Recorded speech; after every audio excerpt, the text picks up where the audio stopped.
బీహార్లో గెలుపు కైవసం చేసుకోవాలంటే రాజ్పుత్లను ప్రసన్నం చేసుకోవాలని అందరికీ తెలిసింది. ఎందుకంటే రాజ్పుత్ల చేతిలో భూములు ఉంటాయి, జనాలు ఉంటారు, అధికారులు ఉంటారు. కాబట్టి రాజ్పుత్లు ఎవరికి మద్దతు ఇస్తే వారిదే గెలుపు ఖాయం అనేది గత 2-3 దశాబ్దాల కాలంగా చూస్తున్నాం.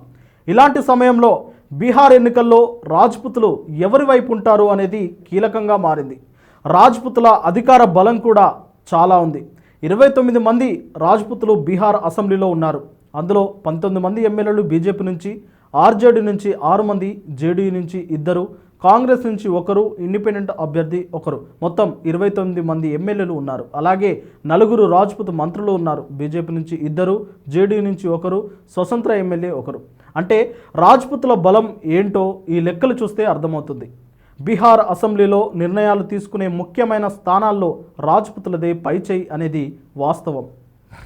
ఈ నేపథ్యంలో 2 అగ్రనేతలు తిరుగుబాటు జెండా ఎగరవేస్తున్నారని బీజేపీ నేతలు ఆందోళన వ్యక్తం చేస్తున్నారు. వారిలో ఒకరు రాజ్ ప్రతాప్ రూడి, సిసిసి అంటే కాన్స్టిట్యూషనల్ క్లబ్ ఆఫ్ ఇండియా ఎలక్షన్స్లో బీజేపీ నాయకుడిపై రెబల్ క్యాండిడేట్గా నిలబడి గెలిచారు. ఈ ఎన్నికల్లో సంజీవ్ బాల్యను అమిత్ షా నిలబెట్టారు. ఆయనపై ఆయన గెలిచారు. అంటే అమిత్ షాకు వ్యతిరేకంగా రాజ్ ప్రతాప్ రూడి నిలబడ్డారు. ఇది బీజేపీపై రాజ్పుత్ మొదటి దెబ్బ అని చెప్పవచ్చు. మరో వ్యక్తి ఆర్కే సింగ్. ఆయన ఇప్పుడు చక్రం తిప్పుతున్నాడు బీహార్లో.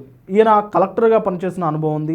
ఆ తర్వాత రాజ్యసభ సభ్యుడిగా బీహార్లో 2 సార్లు ఎమ్మెల్యేగా గెలిచారు. అలాగే కేంద్రంలో హోం సెక్రటరీగా కూడా పనిచేశారు.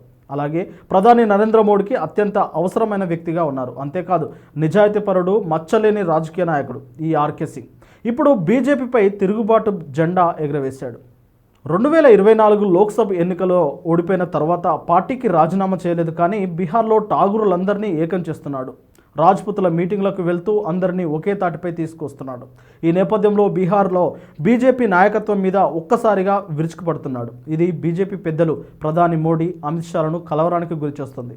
ఆయన మాటలు చాలా ఘాటుగా ఉన్నాయి. బీహార్ బీజేపీ నాయకుల అవినీతి పరులు అంటూ తీవ్రంగా స్పందిస్తున్నారు. అంతేకాదు అవినీతి ఆరోపణలు, హత్యా నేరారోపణలు ఎదుర్కొంటున్న వారందరూ బీజేపీలోనే ఉన్నారు అంటూ మాట్లాడారు.